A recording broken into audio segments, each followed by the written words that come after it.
2004년 5월 18일, 한 등반가가 에베레스트에 함께 남아있던 마지막 두 남자에게 자신을 두고 가지 말라고 애원하고 있었습니다. 그는 불과 2시간 전만 해도 미소를 짓고 있었습니다. 그 2시간에 무슨 일이 있었는지는 누가 말하느냐에 따라 다릅니다. 극한의 경계에 오신 걸 환영합니다. 이곳에선 모든 것이 걸려있죠. 하지만 누구도 단순한 헤드라인이 아닙니다. 2003년 말 워싱턴 DC에서 이 남자 닐스 안테자나 박사는 가이드에게 에베레스트 등반 비용 전액을 지불하겠다고 제안했습니다. 항공편, 장비, 셰르파까지 모두 제공했습니다. 그리고 둘 다 살아서 집에 돌아오면 1만 달러의 보너스도 약속했습니다. 그 가이드는 구스타보 리시였습니다. 그들은 안데스 산맥에서 함께 등반했고 구스타보의 웹사이트에는 2000년에 에베레스트를 등정했다고 나와 있었습니다. 그것만으로 닐스는 그에게 자기 목숨을 맡겼습니다. 이것이 세계에서 가장 높은 산 정상에 오를 그의 마지막 기회였습니다. 그는 그 가이드 때문에 결국 자신이 집으로 돌아오지 못하게 되리라는 걸 알 수 없었습니다. 2004년 봄, 닐스와 구스타보는 네팔로 갔고 베이스 캠프에 있던 등반가들은 이 작고 은빛 머리카락을 가진 남자가 에베레스트를 천천히 오르내리며 고산 적응을 하는 모습을 지켜보고 있었습니다. 많은 이들이 그가 거기서 무엇을 하는지 궁금해했습니다. 어떤 사람들은 그가 애초에 그 산에 있어선 안 된다고 말했을 것입니다. 하지만 다시 생각해보면 그 시즌에 에베레스트에 있을 자격이 없는 사람들이 많았습니다. 2004년이 되자 베이스 캠프는 원정 기지라기보다는 무법의 변두리 마을에 더 가까운 곳이 되었습니다. 그 시즌의 등반가들은 고지 캠프까지 짐을 옮기고 26,000피트 지점의 지퍼 텐트 안에 음식과 산소통을 묻어두곤 했습니다. 정상 등반을 위해 돌아왔을 때는 자신들의 산소통과 음식이 도난당한 것을 발견하곤 했습니다. 산의 반대편에서는 한 원정대장이 자신의 아내를 캠프에서 때려 기절시켰지만 그의 팀원들은 지켜보기만 했고 아무런 조치도 취하지 않았습니다. 경찰도 없었습니다. 누구도 따라야 할 규칙이 없었습니다. 2004년, 에베레스트는 당신을 지켜주는 유일한 것은 당신이 함께 온 사람들의 인격뿐인 곳이었습니다. 그래서 닐스는 돈으로 고용할 수 있는 최고의 가이드 3명을 데려왔습니다. 2명의 경험 많은 셰르파, 빅도르지와 밍마. 두 사람 모두 이전에 정상에 오른 적이 있었습니다. 그리고 그는 자신의 가이드이자 친구인 구스타보의 지원도 받았습니다. 5월 중순이 되자 일기예보에서는 정상 부근에 강풍이 잦아들고 드물게 정상 등정의 기회가 열릴 것이라고 예보했습니다. 그래서 2004년 5월 17일 밤 해발 26,000피트에 위치한 마지막 캠프에서 닐스 안테자나는 헤드램프를 켜고 세계의 정상으로 향해 등반을 시작했습니다. 정상 등반의 밤은 보통 밤 10시나 11시쯤 시작됩니다. 왜냐하면 4캠프에서 정상까지 오르는데 12시간이 걸리기 때문입니다. 모든 일이 순조롭게 진행된다면 당신은 늦은 아침이나 이른 오후까지 그곳에 도착해야 합니다. 그리고 곧바로 내려와야 합니다. 왜냐하면 하산할 때 날이 밝아 있는 시간과 남아있는 산소통이 필요하기 때문입니다. 히말라야에 숙련된 등반가들은 정상이 여정의 중간임을 잘 압니다. 외승선은 당신이 떠나온 텐트입니다. 닐스는 밤새도록 올라갔습니다. 아주 천천히 한 걸음씩 한숨 한숨 쉬며 더 빠른 팀들이 어둠 속에서 그를 지나쳤습니다. 새벽이 밝았습니다. 아침 시간이 흘러갔습니다. 그보다 먼저 출발한 팀들이 무서운 속도로 그를 측면에서 앞질러 가고 있었습니다. 하지만 그는 두려워하지 않았습니다. 이것이 바로 그가 계획했던 일이었습니다. 그리고 2004년 5월 18일 오전 10시경 넬스 안테자나는 눈 덮인 마지막 몇 미터를 올라 에베레스트 산 정상에 섰습니다. 그는 마침내 해냈습니다. 이제 그는 그곳에 선 가장 나이가 많은 사람 중 한 명이 되었습니다. 의학 경력의 절정에 오른 남자로서 그리고 히말라야에서 수년간의 훈련을 건너뛰기 위해 막대한 돈을 쓴 그에게 세상 꼭대기에 선다는 것은 궁극적인 인정처럼 느껴졌을 것입니다. 그는 세계 기록을 돈으로 샀고 이제 그 성취를 만끽하려 했습니다. 대부분의 등반가들은 정상에서 사진 한 장을 빠르게 찍고 내려오기 위해 그곳에 겨우 10분 정도 머뭅니다. 아무리 준비가 잘 되어 있거나 동기가 강해도 그곳에는 사람이 살아남을 만큼의 산소가 충분하지 않기 때문입니다. 닐스는 달랐습니다. 닐스는 사진을 계속해서 찍었습니다. 그는 호텔 발코니에 있는 남자처럼 경치를 감상했습니다. 이 69세의 남자는 절대로 단 한 가지라도 잘못되어서는 안 되는 이 남자는 심각하게 제한된 산소를 소모하면서 정상에 35분 동안 머물렀습니다. 그리고 믿기 어렵게도 그가 데려온 고액의 가이드는 그냥 서서 그가 그렇게 하도록 내버려 두었습니다. 마침내 니스는 구스타보에게 이제 내려갈 시간이라고 신호를 보냈습니다. 처음에는 하산이 예상한 대로 보였습니다. 구스타보는 자신이 앞섰다고 했습니다. 고정 로프를 점검한 후 몸을 로프에 걸었다고 했습니다. 그 뒤를 따라 니스가 한 걸음씩 조심스럽게 몸을 낮추며 내려왔습니다. 두 셰르파도 가까이에서 같은 느리고 신중한 속도로 그들과 함께 내려왔습니다. 저 위의 정상은 그들 뒤로 사라졌습니다. 그리고 사캠프는 바로 저 아래에 있었습니다. 텐트들은 끝없이 펼쳐진 바위와 눈의 바다 위에 노란 점처럼 보였습니다. 점심시간쯤이면 도착할 수 있을 만큼 가까워 보였습니다. 하지만 남봉이라고 불리는 바위 돌출부 위 어딘가에서 하산을 시작한 지 1시간도 안 되어 그 일이 일어났습니다. 닐스의 오른쪽 부츠가 겨냥한 발판을 놓쳤지만 아직 아무도 말하지 않았습니다.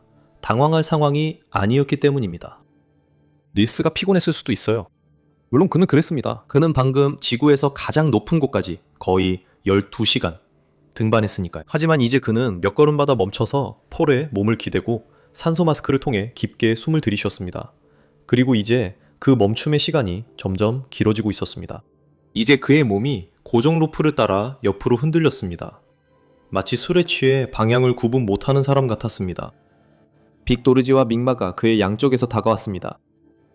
그리고 조금 더 아래로 내려갔을 때 그들 중 한 명이 그에게 말을 걸자 돌아온 대답은 말이 흐릿하고 뒤섞여 있었습니다. 그들은 무슨 일이 일어나고 있는지 알고 있었습니다. 닐스의 두개골 안에서는 그의 뇌가 부풀어 오르면서 정해진 순서대로 기능을 하나씩 꺼가고 있었습니다. 먼저 균형 감각이었습니다. 그게 바로 부치였습니다. 두 번째는 말하기, 세 번째는 판단력이었습니다. 그리고 판단력 다음엔 모든 것이 따랐습니다. 윌스는 임상병리학자였습니다. 그는 수십 년 동안 인체를 연구해왔지만 그의 뇌가 부어오르면서 협응 능력이 사라졌습니다. 그의 유일한 반응은 폴에 더 의지하는 것이었습니다. 그는 마치 자신의 망가져가는 몸이 단순한 불편함에 불과한 것처럼 계속 걸으려고 했습니다. 그리고 그는 옆으로 돌아서 구스타보에게 조언을 구했습니다. 왜냐하면 바로 이런 상황이야말로 신중하게 유능한 가이드를 선택한 이유였기 때문입니다. 장비 비용과 $10,000의 보너스를 지불한 이유가 바로 이것이었습니다. 그래서 전문가가 닐스의 뇌가 망가지기 시작하는 그 순간 곁에 있을 수 있었던 것이죠. 하지만 그가 빅도르즈와 믹마가 주위를 살폈습니다. 구스타보 리 씨는 어디에도 보이지 않았습니다.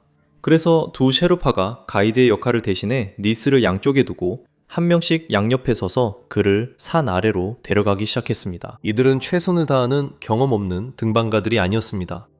빅도르지와 믹마는 과거에도 에베레스트 정상에 오른 적이 있었습니다. 그들은 그에게 정확히 무슨 일이 벌어지고 있는지 알고 있었고 그것이 아직 치명적인 상태는 아니라는 것도 알고 있었습니다. 하지만 세 남자 모두 데스존에서 거의 하루 종일 등반을 하고 있었습니다.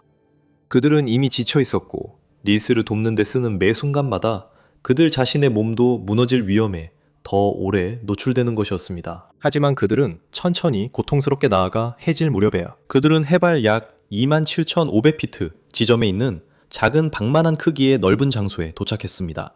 등반가들은 이곳을 발코니라고 부릅니다. 오후 내내 최선을 다했음에도 불구하고 그들은 겨우 1,000피트 정도만 하강할 수 있었습니다. 사캠프도 1,000피트 이상 아래에 있었습니다. 그리고 그 선반에서 닐스는 더 이상 혼자 설 수 없게 되었습니다.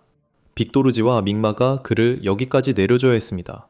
그의 다리는 완전히 힘을 잃었기 때문입니다.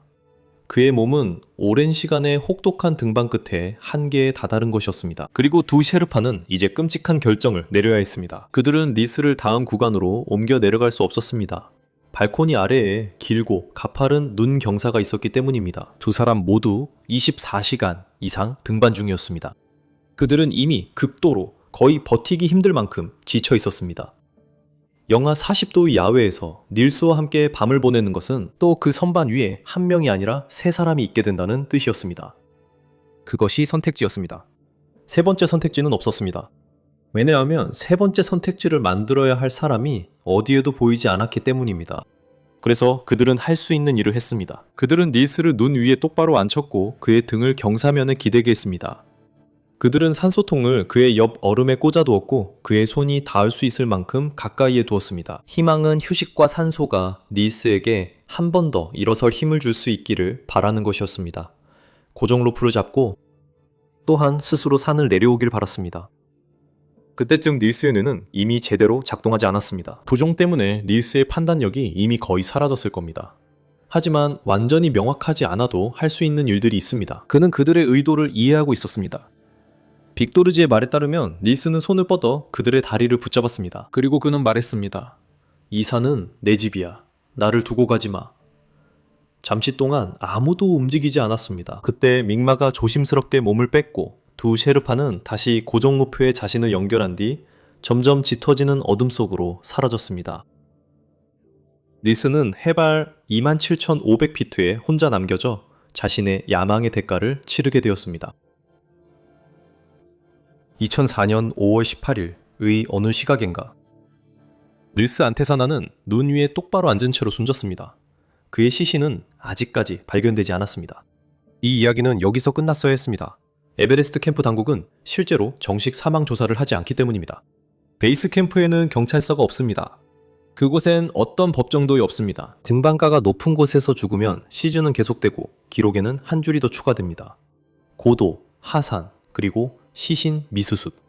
하지만 그 후 며칠 동안 산을 오르내리며 등반가들은 한 가지 단순한 질문으로 계속 돌아왔습니다. 아마 여러분도 하산이 시작된 이후로 계속 품고 있었던 바로 그 질문입니다. 구스타보 리씨는 어디 있었을까요? 자기 고객 곁을 지키는 게 유일한 임무였던 그 남자는 어디에 있었을까요? 구조를 시도할 수 있었을까요? 다른 가이드가 해지기 전에 그에게 갈 수 있었을까요? 이 질문에 답하려면 그 남자에게 직접 물어봐야 했습니다. 그리고 그가 한 말은 물타기의 교본 같았습니다. 돈 드레이퍼도 자랑스러워했을 이야기들이었습니다. 잠깐 옆길로 새겠습니다. 매달 유튜브에 올라가지 않는 이야기가 있습니다. 원하시면 거기서 보실 수 있습니다. 아래에 페이티언 링크가 있습니다. 자, 어디까지 했었죠? 구스타보 리씨는 그날 오후에 일어난 일에 대해 놀랄 만큼 기꺼이 이야기하려 했습니다. 사실 그는 그 일에 대해 많이 이야기했습니다. 문제는 그가 이야기를 할 때마다 그는 두 번 똑같이 말한 적이 없었습니다. 어느 인터뷰에서 구스타보는 그룹 뒤에서 힘들어했던 것을 기억했습니다. 지쳐서 셰르파들과 함께 닐스를 산 아래로 옮기려고 할 때 거의 따라가지도 못했다고 했습니다. 또 다른 인터뷰에서는 그는 자신이 앞장서서 나아가고 있었다고 기억한다고 말했습니다. 캠프포로 서둘러가 길을 터놓으려 했습니다. 그는 가끔 일찍부터 힘이 빠졌다고 했습니다. 가끔은 훨씬 나중에 힘이 빠지는 것 같았다고 했습니다. 그가 닐스와 헤어진 시점조차도 이야기할 때마다 달라졌습니다. 어느 버전도 불가능해 보이지 않았습니다. 각각 따로 보면 모두가 믿을만 했습니다. 등반가들이 그 이야기들을 나란히 놓고 비교했을 때만 그 틈이 드러났습니다. 하지만 그렇다고 그것만으로 무언가의 증거가 되는 건 아닙니다. 27,000피트 이상의 고도에서는 누구나 기억이 흐려진다는 걸 모두가 알죠. 그 능선에 있던 모든 남자들은 24시간 넘게 깨어 있었고 그 모든 순간을 뇌가 평소에 받는 산소의 3분의 1도 안 되는 공기를 들이마시며 버텼습니다. 하지만 바뀌는 이야기를 검증할 방법은 항상 있습니다. 이 이야기를 조사한 등반가들도 그 방법을 썼습니다. 흔들리지 않는 진수를 찾고 모든 것을 그것과 비교해서 측정하는 거죠. 흔들리지 않는 진술은 빅토르지와 믹마의 것입니다. 그 셰르파는 분명히 말했어요. 그리고 그것은 결코 변하지 않았어요. 닐스는 하산을 시작한 지 한두 시간 만에 상태가 나빠지기 시작했어요. 그들은 닐스를 양쪽에서 부축했어요. 그들은 남봉이 어딘가에서부터 발코니까지 닐스를 데리고 내려오느라 오후 내내 시간을 보냈어요. 어느 이야기에서도 가이드가 자신의 고객을 돕고 있다는 내용은 전혀 나오지 않습니다. 그 이야기는 구스타보의 이야기들에 없던 모든 것을 담고 있습니다. 그것은 구체적이었습니다. 그것은 일관적이었습니다. 한 남자를 산에서 수직으로 1000피트 아래까지 내려야 한다는 단순한 계산로 뒷받침됩니다. 또한 그날 밤 다른 사람들이 어디 있었는지로도 확인됩니다. 하지만 그건 전혀 말이 되지 않았어요. 전문 가이드가 어떻게 이런 실수를 할 수 있죠? 실수가 한 번이 아니라 계속 이어졌어요. 69세 노인, 이 정상에서 35분이나 머물겠다고요? 고객 상태가 나빠질 때 무전 연락 안 했나요? 계획도 없고 구조도 없고 캠프사에 있는 누구에게도 아무런 메시지도 남기지 않았다고요. 이건 힘 부족 때문이 아닙니다. 이건 지식 부족에서 온 실수입니다.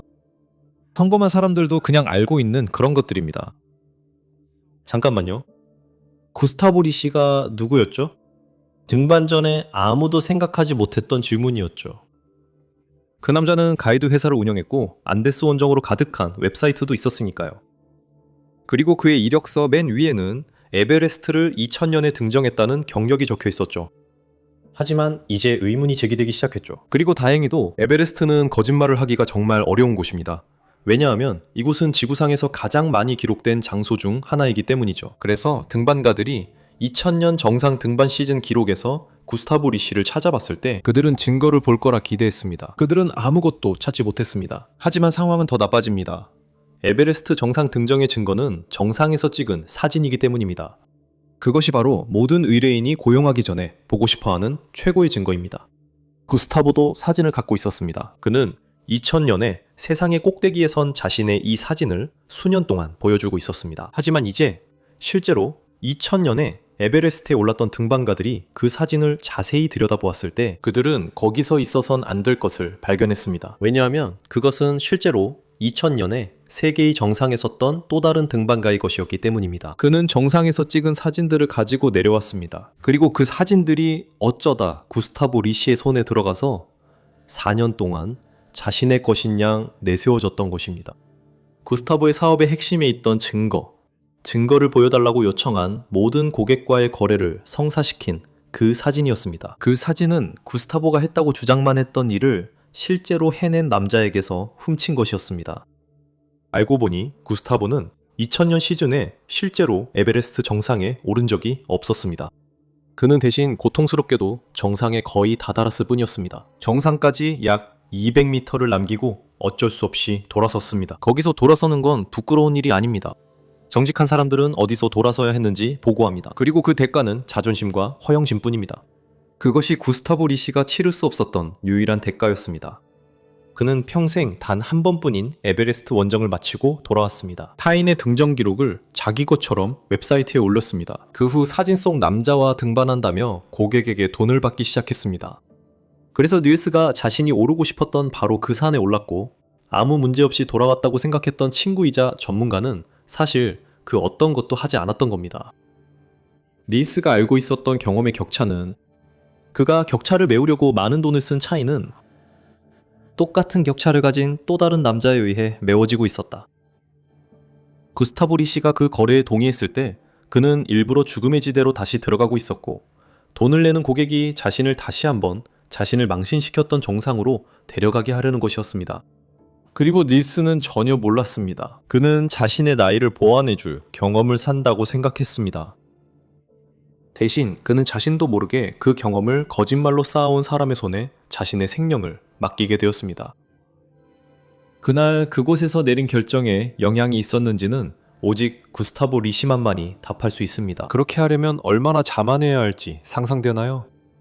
하지만 믿기 힘들게도 거의 불가능할 정도로 상황은 더 나빠집니다. 왜냐하면 2004년 5월 18일 밤 구스타보가 그 산에서 내려온 후에 무슨 일을 했는지 아세요? 그리고 그의 클라이언트가 아직 1000피트 위 눈밭에 앉아있는 상태에서 캠프포의 텐트에 도착한 후에요. 그는 잠을 잤습니다. 그리고 그 남자에게 공정하게 말하자면 구스타보는 정말로 안 좋은 상태로 그 산을 내려왔습니다. 가는 도중에 그의 힘이 다 빠졌습니다. 그의 말에 따르면 탈진이 심해 거의 움직일 수 없었다고 합니다. 그는 그날 밤 늦게 밤 11시쯤에 완전히 지친 상태로 캠프포의 텐트에 도착했다고 말했습니다. 그리고 그런 상태의 남자가 그날 밤 침낭에 쓰러져 잠드는 것은 충분히 이해할 수 있는 일입니다. 데스존은 모두를 완전히 소진시킵니다. 그는 정말 아무것도 남지 않았을 수 있습니다. 하지만 잠을 자면 기력을 회복하게 됩니다. 하지만 구스타보가 알고 있던 사실은 누군가가 깨어날 때까지 기다릴 일이 아니었습니다. 그는 캠프 4에서 유일하게 자신의 69세 고객이 아직 그곳에 있다는 사실을 알고 있는 사람이었습니다. 아직 위험에서 벗어나지 못한 상태였습니다. 그리고 그의 주위 사우스콜에는 산소통이 가득한 다른 원정대의 텐트들이 있었습니다. 그들에게 무슨 일이 있었는지 말하는데 몇 마디면 충분했습니다. 그는 아무에게도 말하지 않았고 그날 밤에도 5월 19일 해가 뜰 때도 경보를 울리지 않았습니다. 휴식을 취하고 산소를 마신 뒤에도 아니었습니다. 닐스의 심장이 뛰고 있을지도 모르는 마지막 아침에도 그는 말이 없었습니다. 하지만 무언가 전해졌습니다. 다음날 구스타보 리시 웹사이트에 업데이트가 올라왔기 때문입니다. 그리고 세상은 히말라야에서 온 반가운 소식을 보았습니다. 성공적인 원정, 에베레스트 산 정상 등정. 만약 당신이 과거에 아니면 더 나아가 미래의 고객으로서 그 소식을 읽었다면 모든 것이 완벽하게 진행된 것처럼 보였을 겁니다. 가이드는 또다시 성공했습니다. 그 원정 비용을 낸 고객은 그 소식이 전해질 때 아직도 캠프 4에서 1000피트 위에 앉아 있었고 춥고 무력한 상태였지만 전혀 언급되지 않았습니다. 마치 그가 존재하지 않았던 것처럼 말이죠. 하지만 글래디스에겐 그는 분명 존재했습니다. 글래디스 안테자나는 닐스와 38년 동안 결혼 생활을 했습니다.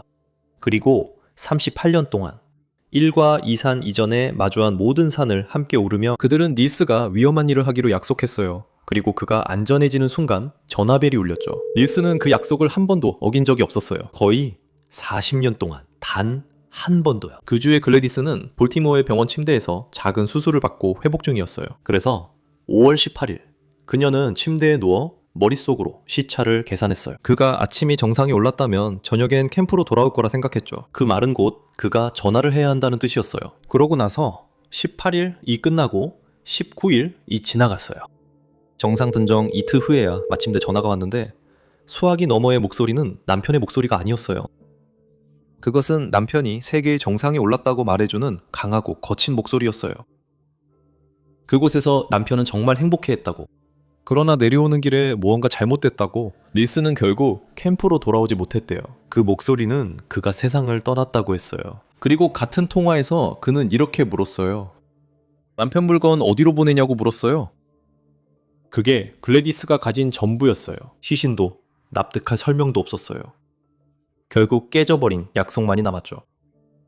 대부분의 가족들은 거기서 끝이 납니다. 왜냐하면 정말로 할 수 있는 게 뭐가 있겠습니까? 시신 없으면 장례도 없습니다. 경찰이 없는 곳에는 경찰 보고서도 없습니다. 에베레스트는 당신에게 다친 분을 내밀고 그 뒤의 어깨는 그저 어깨만 으쓱할 뿐입니다. 산은 위험합니다. 그는 위험을 알고 있었습니다. 그리고 구스타보는 그곳에서 일어난 모든 일에 대한 책임을 피할 수 있었을 겁니다. 파비올라 안테사나가 아니었다면요. 파비올라는 닐스의 딸이었습니다. 그리고 그 전화통화가 있은 지 며칠 만에 그녀는 카트만두행 비행기에 올랐습니다. 왜냐하면 파비올라는 6주 동안 아무것도 모른 채 집에서 기다리고 있던 게 아니었거든요. 그녀는 원정 내내 아버지로부터 소식을 듣고 있었습니다. 그리고 그 몇 주 동안 어디선가 그녀의 일상적인 소식과 아버지의 마지막 대규모 등반 모험 사이에 또 다른 무언가가 스며들어 있었습니다.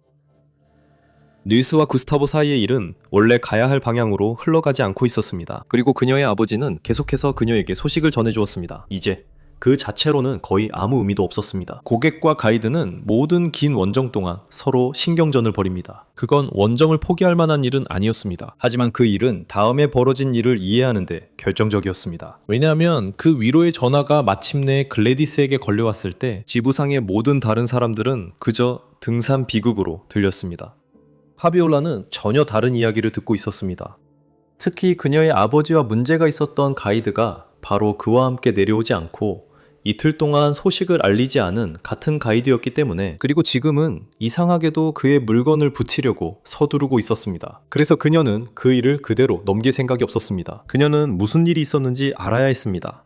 그녀가 처음 들른 곳은 탐험대 자체의 기록이었습니다. 그리고 그곳에서 그녀는 아버지의 죽음이 이미 통상적인 고도 관련 사망로 기록되어 있다는 첫 번째 사실을 발견했습니다. 조사도 시작 안 했고 계획도 없었습니다. 네팔 정부는 닐스 안테자나의 딸이 도착하기도 전에 그의 일은 이미 끝난 일로 여겼습니다.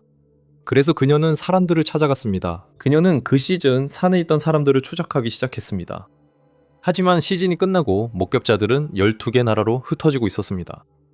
그리고 그녀가 연락한 이들은 이미 그곳에서 일하고 있었습니다. 가이드에게 불리한 증언을 하면 그들의 경력은 끝장이었죠. 사람들은 예의 바르고 그녀의 상실에 매우 안타까워했지만 셰르파의 진술과 구스타보의 바뀌는 이야기 외에는 거의 아무 말도 하지 않았습니다. 하지만 카트만두에서 더 이상 답을 얻을 수 없게 되자 그녀는 등반 커뮤니티의 기자들과 조사관들에게 그리고 알아볼 수 있는 사람이라면 누구에게든 계속해서 메시지를 보내며 질문을 이어갔습니다. 그리고 그 방법은 효과가 있었습니다. 산에 올랐던 등반가들이 구스타보에 대해 본격적으로 정보를 공유하기 시작했습니다. 커뮤니티는 그의 기록을 파헤쳤고 이 영상에서 여러분이 앞서 들었던 모든 것, 즉 2000년 시즌의 공백, 도난당한 사진, 다른 사람의 정상 등정을 바탕으로 세운 사업이 공식적으로 드러나 앞으로 어떤 고객도 이를 모를 수 없게 되었습니다. 워싱턴 포스트 기자가 몇 달 동안 원정을 시간대별로 재구성했습니다. 그리고 마이클 코타스라는 퓰리처상을 수상한 기자가 바로 그 시즌에 에베레스트를 등반하면서 이 사건을 산이 어떻게 변했는지에 대한 자신의 책의 중심 주제로 삼았습니다. 여러분이 이 영상에서 걷던 길이 바로 그들의 업적입니다. 매지도 관할권도 없는 딸에 의해 시작된 일이었습니다. 그리고 모두 시신조차 없었던, 산이 위험하다는 말뿐이었지만 그것은 답이 아니었어. 이렇게 명확한 증거가 있는 사건이라면 분명히 쉽게 끝날 거라고 생각하겠죠. 구스타보는 체포되어서 뭔가로 기소됐어야 했어요. 과실이나 유기 같은 걸로요. 최소한 사기죄로라도요. 실제로 일어난 일은 이렇습니다. 아무 이유도 없었습니다. 기억하세요. 네팔 정부는 이미 닐스 안테자나의 사망을 통상적인 고도 관련 사망로 기록했고 조사를 거부했습니다. 그리고 다른 나라 법원도 이 사건을 다루지 못했습니다. 그럴 수 없었기 때문입니다. 관할권을 잠시 따라가 보면 그 함정을 알 수 있습니다.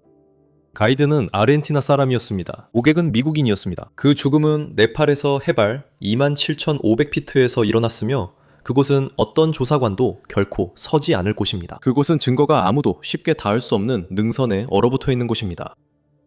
구스타보 리 씨는 그냥 자리를 떠났습니다. 그리고 그는 다시 일하러 갔습니다. 수년 동안 구스타보 리 씨는 남아메리카에서 돈을 내는 고객들을 이끌고 산을 오르는 모습을 볼 수 있었습니다. 새로운 고객들은 아마도 웹사이트를 열어 이력서를 읽고 닐스처럼 자기 앞에 서 있는 그 남자를 믿었을 것입니다. 법원이 없는 세상에서 중요한 점은 폭로만이 유일한 처벌이라는 것입니다. 등반계에서는 그의 이름은 규제되지 않은 클라이밍 문제의 상징이 되었습니다. 포럼의 클라이머들은 이 남자가 어떻게 아직도 일하고 명망 있는 산악회 회원 자격을 유지하는지 공개적으로 의문을 제기했습니다. 그리고 그때마다 나오는 대답은 네팔이 파비올라에게 했던 것과 같은 대답이었습니다. 그를 막을 수 있는 사람은 없었습니다.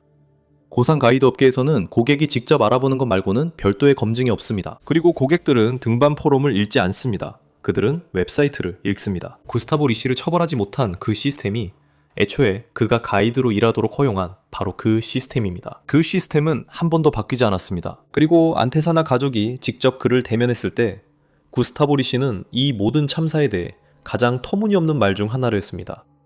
그는 자신이 닐스의 가이드였다는 사실 자체를 부인했습니다. 구스타보의 말에 따르면 그는 단지 닐스의 친구로서 우연히 같은 원정에 참가했을 뿐이라고 했습니다.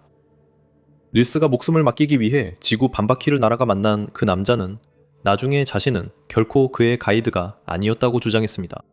그저 우연히 그 자리에 있었던 친구일 뿐이라고 했습니다. 닐스 안테자나 사건으로 기소된 사람은 없습니다. 12년이 지난 후 또 다른 등반가가 같은 죽음의 지대로 들어갔습니다. 세상에 무언가를 증명하려는 같은 갈망에 이끌려서요. 하지만 이번에는 비난을 뒤집어 쓸 가이드는 없었습니다. 그 이야기가 다음에 이어집니다.